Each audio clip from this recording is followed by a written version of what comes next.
didn't want a reason to do this. Why did it come to this? I had to make a minor adjustment. Alright, what's up? This is Off the Top. I don't even remember which one this is. I think this is number 16. And we got Blake, Baby Blue Dyer in the building. How you doing? Really well. That's good, that's good. What you been up to lately? Oh, doing a few shows downtown. One a weekly show and then a monthly show that hopefully be doing a little bit more often. I know the last few months I've not done it just because of scheduling and stuff. Mm-hmm.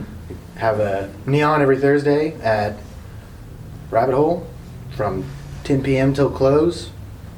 And then I do a once monthly at Rabbit Hole as well called Arcadia. Oh, that's dope. That's dope. So, tell me about yourself. Well, I'm a DJ and a promoter in Tulsa. I've been DJing for probably like 10 years or so. Promoting, maybe not as long, but I guess since I was 21 I started doing that. That's dope. Doing my own shows and stuff. That's dope. So why did you choose your specific genre? I think maybe like when I was in middle school, I don't know why, but for some reason it was on a movie or maybe just on the early days of things like LimeWire and stuff. I had gotten into listening to techno music and house music. Yeah. Just really fell in love with the genre. And once I got into high school, it kind of grew a little bit more. And, when I was in high school, I got a pair of, they were cheap turntables. They weren't like Technics or anything, but they were like Newmark turntables with, I think, a Behringer 6-channel mixer. And was ordering like house vinyls off of like eBay and stuff, and mixing it at home in my bedroom just to have fun and practice. And when I turned 18, I decided I would start going downtown and went to some after-hour places and saw DJs that were playing, I guess, stuff, more house music, and then right afterwards it got really big into dubstep, but I wanted a chance to play house music downtown. Okay, so it's like maybe it's like a dream that just developed over time. Yeah, it was kind of slow, but I knew that was something fun that I had fun doing before I ever performed live DJing, and it just really grew from there. Okay, cool. So like, do you have like any other genres of music that you like? Oh yeah, I remember when the Yeti was still the Yeti and they were open. I would go to Kudos's, Trey Morgan's shows over there and play Vaporwave. That was kind of the beginning of Vaporwave kind of getting a little bit more popular. That's dope. That's dope. I haven't seen Kudos in a while. I just saw him the other week. Really? So like, over at the Yeti, there was a lot of like rappers out there too, right? Yeah. Do you like any rap? Do you like any local rappers or anything? Oh yes, of course. I mean, you. I really like Stefan. Pretty good friends with him. Yeah, he's dope. Yeah. And Joe Maury. Yeah, he's dope like too, that. Yeah.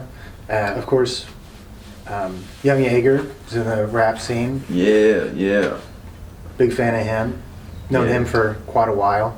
That's dope. Rap scene, I mean, Buddha Flow. A lot of those people, just kind of run into people like that, and that's why I think the next 2 Arcadia shows I'm doing live rap. Yeah, for real. To support that local side of the scene. Yeah, and I like that. I like that you're merging the two together, because I feel like those go hand in hand very well. I'm a big fan of Mr. Burns, and he's doing a live Vaporwave rap. Oh, that's awesome. So, yeah, I freestyle to Vaporwave. I can't wait to see that. And see, like, I think this is, I have a drop schedule for this, so, by the time that this drops, it'll probably, have already happened. But, what do you got to say to your fans, though? Because I know you got fans. Like, what do you gotta say, like, as an inspirational message, or what would you like to say to the people that support you? Well, be good to each other, I guess. Have fun partying. I mean, don't be irresponsible, but I mean, life's about having fun. And you gotta have a bit of fun every once in a while, because nobody's gonna have it for you. Yeah, for real. Like, I feel like that one caught you off guard. I feel like you weren't expecting that I question. wasn't. Yeah, like, because I mean, it's hard to know, like, what to say. You're like, fans, it's like, shit, I'm my biggest fan, you know, like, look in the mirror, you're like, hey, you know? But yeah, so, like, what I'm curious about, you know, because you've dealt with the underground scene a good amount. So, like, well, what is the comparison to the bar scene and the underground scene of music or partying, you know? Like, what is the difference between the pay, or what is the difference between what can happen? Is the underground scene more, like, sketchy and grimy than the bar scene, or are they pretty much the same, or are they similar? Well, I think the underground scene has to be sketchy and grimy. I mean, that's Yeah. part of what makes it alluring. Is that you go to an underground show at a warehouse, you don't know who's going to be there, you know the few of the DJs and a few of your friends, and that excitement of it is pretty big. I think if you do it right, and you can find a way to not get in trouble, you could probably make more money in the underground scene. But for people like me who I don't want to get into any legal trouble with hosting illegal raves or anything, bar scene's perfect for me because I guaranteed get paid at the end of the night. Yeah, with a bar. yeah. You know, if I do my job well enough, I'll get really well paid. I mean, I also think the biggest difference between like the bar scene and the underground scene, because for me they've kind of been the same a little bit. Because when I started out and was in the underground scene when I was like 18 to 21. Yeah. The people that are coming to shows now, sparsely kind of sprinkled with that same group. So I'm the same people, but they're over the underground part of when they were younger. And I'm over doing that as well. So it's not that difficult when it comes to like the change in crowd or scenery. I didn't have to really build myself back up. Yeah. I think after my divorce, I did have to restart because I kind of stopped there for a while. I did feel like that was kind of a hard reset. But I think the biggest thing between those two groups is that as a DJ, I would say patience. Because an underground crowd, you're in an illegal place already doing a show. Everybody's smoking inside and they're ready for some experience. They think in their head that this is going to be more of an artistic kind of show where there's this underground thing. It's supposed to be this alluring. I can build a set through songs I like that are well paced, well built, set that sounds really great.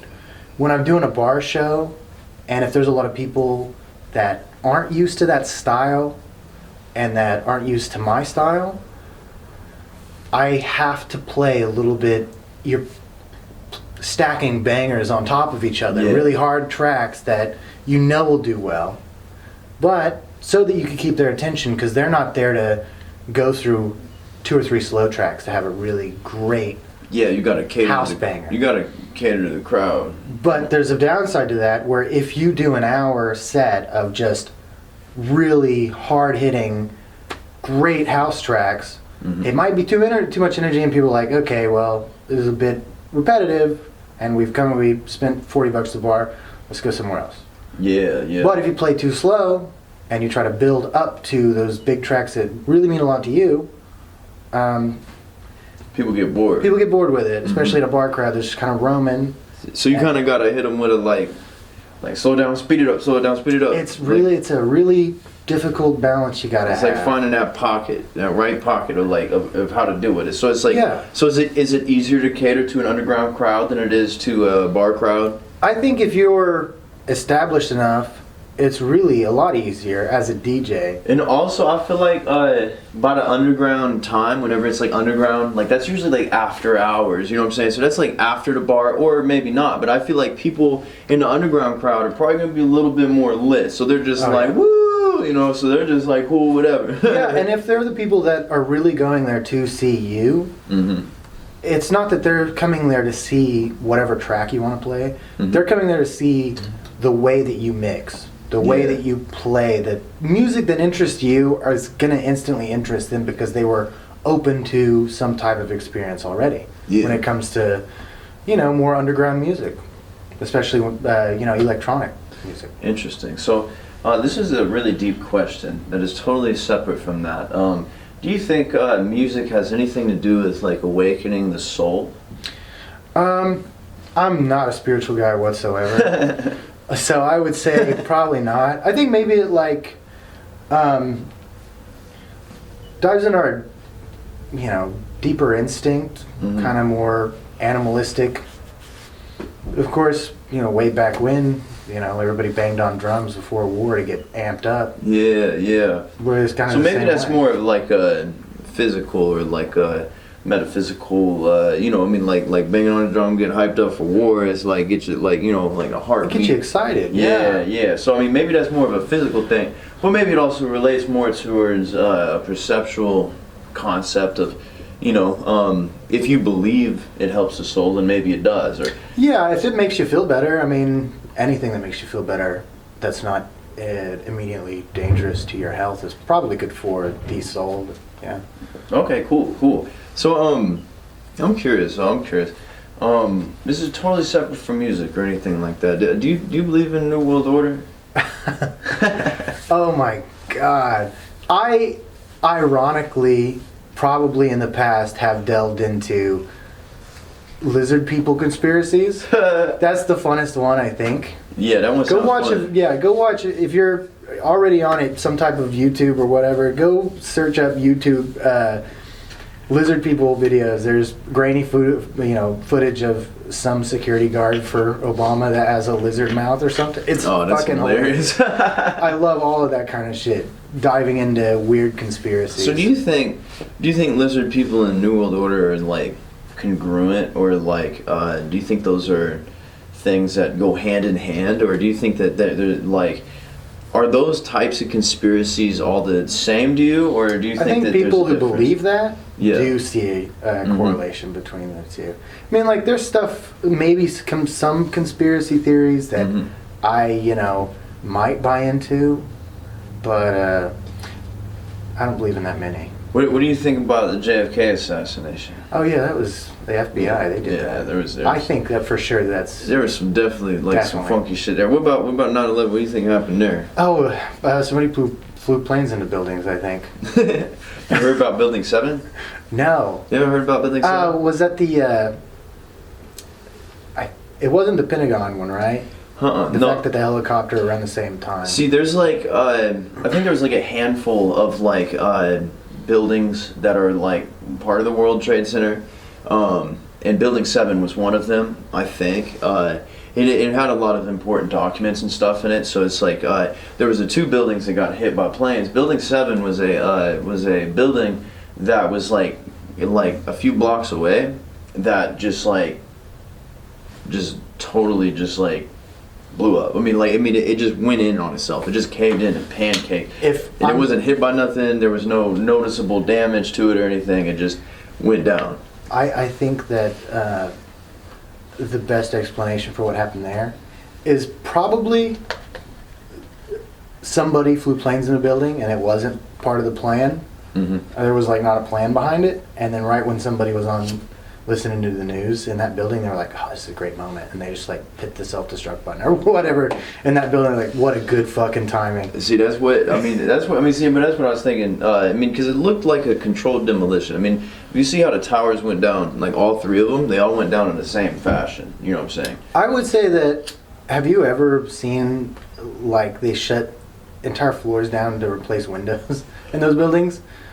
Putting in demolition, explosives, Yeah. that would have been a mess for that building. Yeah, I yeah. actually do think that they probably flew planes in that building. No, yeah, of course. I do. I as don't well. really know if there was like explosions at the base or whatever. Yeah. But you know, Yeah, who knows? Who knows? I mean, Who so do you knows? think that the official story of 9/11 is correct, or do you think that there's anything fishy going on there? I do believe that they had. I mean, maybe they had. I've heard from people that Yeah. CIA had information that was going to happen, and they kind of blew it off, Mm-hmm. or they didn't care. And they were conducting drills at the same time, but anyways, I mean, that's a whole mess of stuff right there. But I like to ask shit like that because I mean, people No, don't. that's fun. People don't really ask stuff like that in interviews. You know, people usually just ask like the normal, normal stuff. I like to throw in some like things that people aren't expecting. Cause I like to see people's reactions. You know, I think people like to know. You know, but anyway, so like,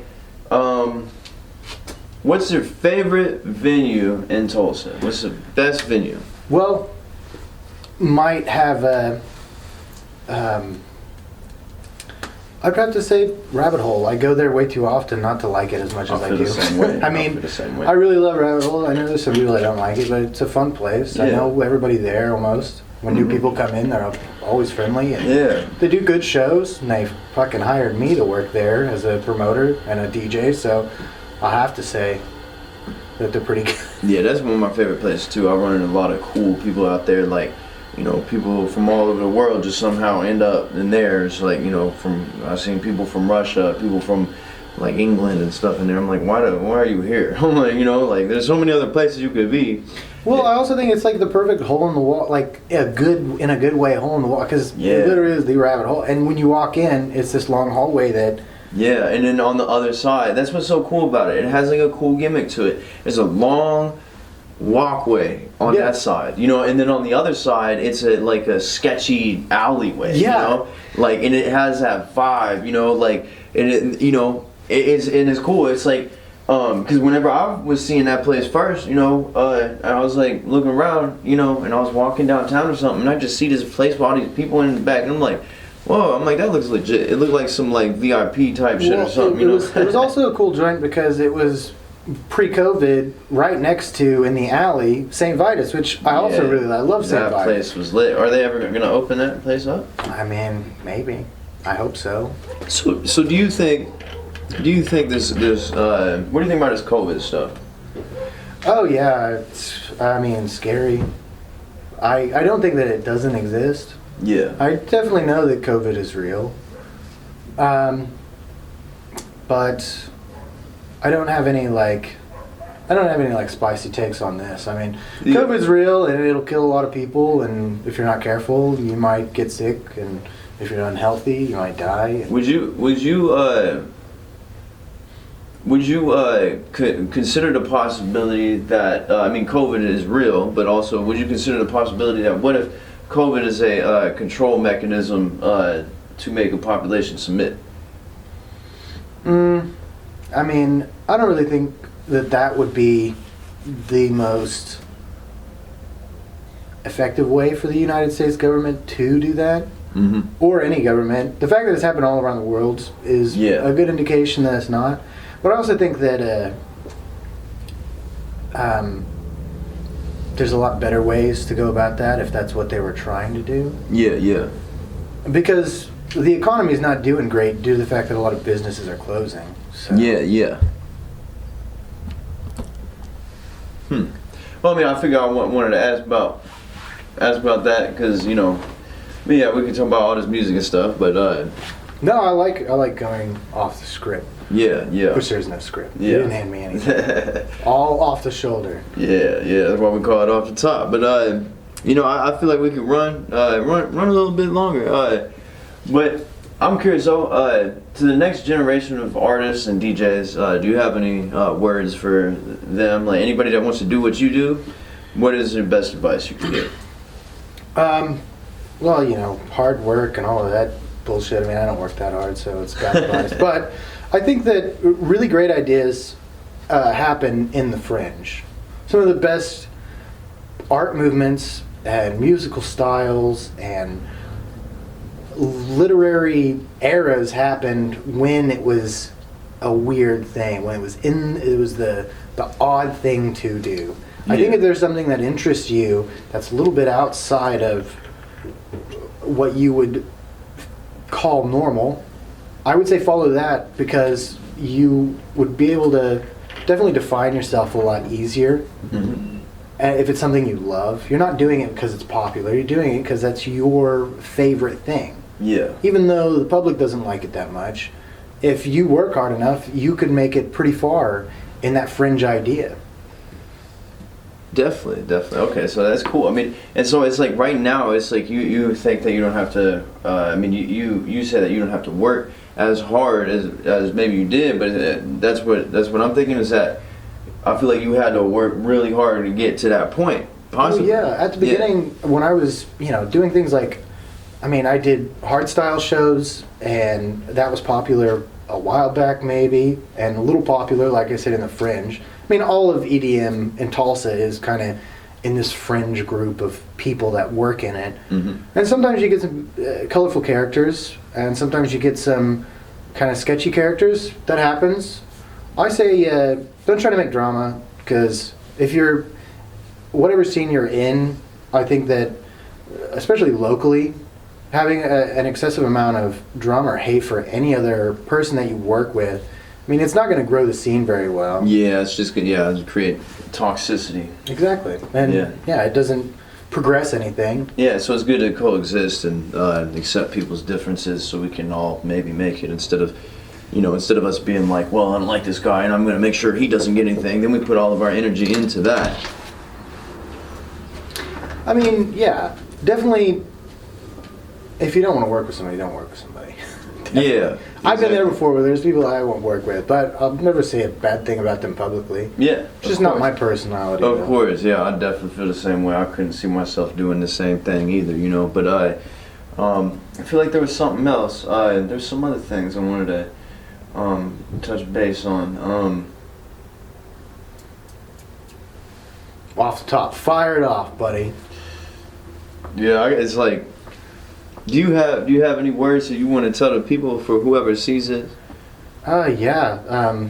Well, follow me on all social media platforms. Pray to me like I'm a god. Never say a bad thing about me because I'm perfect. No, I'm joking about all of that. No, yeah, just follow you, because like there's other things that I like to do, not as successful in those areas. I'd really like to be a writer, an author, and I'm working on that. That's Hasn't gone super far, That's but really cool. working on it. So you have a lot of different talents. You have a lot of different things that you'd like to do. Well, I hope that I'm not a jack of all trades. I'd like to be a master of all, but Yeah. that's not the saying, is it? Yeah. Exactly. Yeah, I definitely feel that. I feel like I'd be doing too much sometime, and that's why I couldn't remember my other question, because I have too much on my mind. I got my phone vibrating in my pocket too You're much. a busy man Yeah. with a lot of talent. Thank you. I appreciate it. You too. And it's like we're gonna continue to work on manifest greatness and be successful. Yeah, of course. Yes. And but it looked like the battery's getting low. So before it just cuts off again, if you have any shout outs that you would like to give to the camera before it turns off, then. Yes, the guy I do Thursday shows with, Neon at Rabbit Hole, Ian Emberton, or Virtual Angst, I would say follow him. He's a great DJ. I really like working with that guy. He's done Arcadia shows with me. He's performed on Arcadia shows. I always like having him out. Him and I definitely work well together on Thursdays, the Neon shows. Shout out to, I mean, damn, I feel bad because there's like people that I'm sure I'd want to shout out. Everybody in the art scene that's doing a whole lot for Tulsa. I mean, Scott Taylor is a great fucking painter. Beautiful artwork that he makes. Definitely go and look at all of his stuff online. I would say, golly gee. There's too many people. There's a lot of people. Yeah. A lot of people. But I'm gonna have to stop it there. I would The let you keep neighbors, going. Oh, the neighbors, cool. look out for the neighbors. Great fucking group. And shout out to Jonathan too. Shout out to Jonathan. Shout out to Rabbit Hole. Shout out to Shady Keys. Shout out to Reds. Shout out to every venue I like to go to. First Shop. Everybody that works at all those places. Greg at the First Shop. Go tip him well. He's a nice guy. Yeah. I think that's it. All right, cool. All right, well, before the camera die, I'm gonna end it. So this is off the top. I think number 16, and give it up for Blake. Yeah. Oh, where do we find you at? Social media? Just Facebook, Blake Dyer. Lit. And Arcadia page. All right. We'll see y'all next time. Why did they corner this? I had to make it small as a conference. Small as a conference. I left all my old friends in the past. I did this too many times and it never lasts. But this is the last time. I ain't going to getting back. I'm sick of how the people in my city act. They a friend in my face, but they never hit me back when I needed them the most. Maybe they just wanna smoke a microdosing shrooms and get closer. They can hit the microphone in the booth and slide it with your hoe in your own room. Maybe they just wanna lie.